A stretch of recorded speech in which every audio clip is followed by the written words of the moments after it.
Father का मैं form fill up कर रही तो उधर साइड नया डालना है पुराना डालना 2002 का ही डालिए। आपको जो पर्सन ये है ना 2002 में आपको वोट था तो आप इधर लिखते, ये डब्बे में आपको वोट था तो क्या है इसमें नाम सेम यहाँ पे जो नाम है यहीं पे लिखते।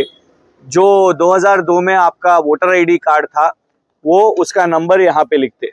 ओके, आपके रिश्तेदारों का नाम, आपके मदर या फादर, अब्बू अम्मी, नहीं तो शौहर, यहाँ पे नाम लिखते, जिला, असेंबली, कॉन्स्टिट्यूंसी नाम।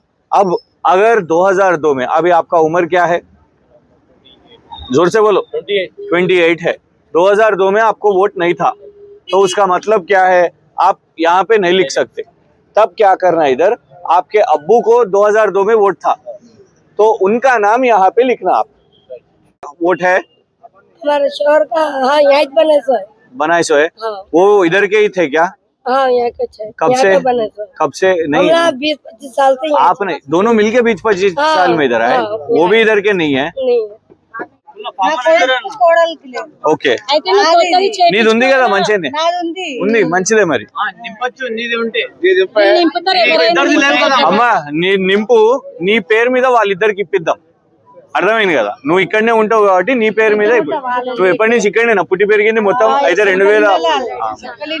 2002 ఒక లిస్టు కొందరు ప్రశ్నలు వేస్తున్నారు, దానికి సంబంధించిన ఓటర్ కార్డ్ నంబర్ లేదు అనేసి, ఏదైతే ఆన్లైన్లో వెతుకుతుంటే ఓటర్ కార్డ్ నంబర్ లేదు అని అంటున్నారు.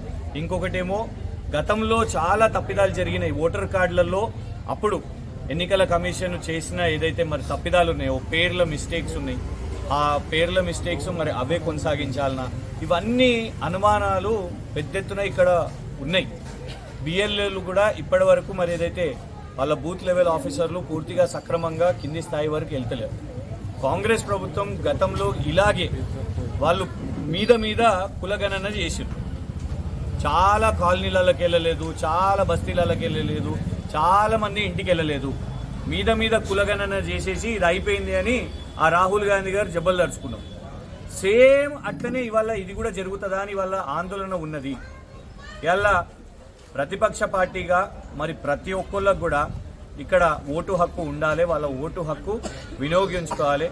ప్రజల్లో ఇవాళ భయాందోళన ఉన్నది కాబట్టి ఇవాళ మరి మా స్థానిక నాయకులు, బీఆర్ఎస్ సీనియర్ నాయకులు యాసిన్ గారు ఇక్కడ మరి రసూల్పుర, ఈ ఇంద్రమ్మ నగరు, శ్రీలంక ఇక్కడ ఉన్న నిరుపేదలందరికీ కూడా అనుమానాలు ఉన్నాయి కాబట్టి హెల్ప్ డెస్క్ని ఏర్పాటు చేయడం జరిగింది. యువత మేము అనేది ఏంటంటే ఇంకొకటి రిక్వెస్ట్ చేస్తున్నాం, పెద్ద నాయకులు అందరూ కూడా ఏంటంటే జనరల్లీ బూత్లు అనగానే బూత్లలో ఓట్లు వేసే సత్తా ఉండే నాయకుల పేర్లు ఇస్తారు, కానీ ఎస్ఐఆర్కి వచ్చేసరికి ఏంటంటే యువతను కూడా ఉపయోగించుకోవాల్సిన అవసరం ఉన్నది, చదువుకున్న యువతను కూడా ఉపయోగించుకోవాల్సిన అవసరం ఉన్నది. ఈ ఓటర్ ఎన్యూమరేషన్, ఈ ఎన్రోల్మెంట్ మరియు 2002లో ఉన్న వాళ్ళ కుటుంబ సభ్యుల ఓట్లు, ఇదంతా కూడా ప్రతి ఒక్క ఫామ్కి సుమారు ఒక 5 నుంచి 10 నిమిషాలు అవుతుంది. సో స్థానికంగా ఈ మొత్తం రాష్ట్ర వ్యాప్తంగా కూడా ఉన్న యువత అందరు కూడా వాళ్ళ బస్తీల కోసం, వాళ్ళ ఊర్ల కోసం కొంచెం కృషి పెట్టాలి, పెద్దలను హెల్ప్ చేయాలి. అదే ఇవాళ ఇక్కడ కూడా చేయడం జరిగింది. Help desk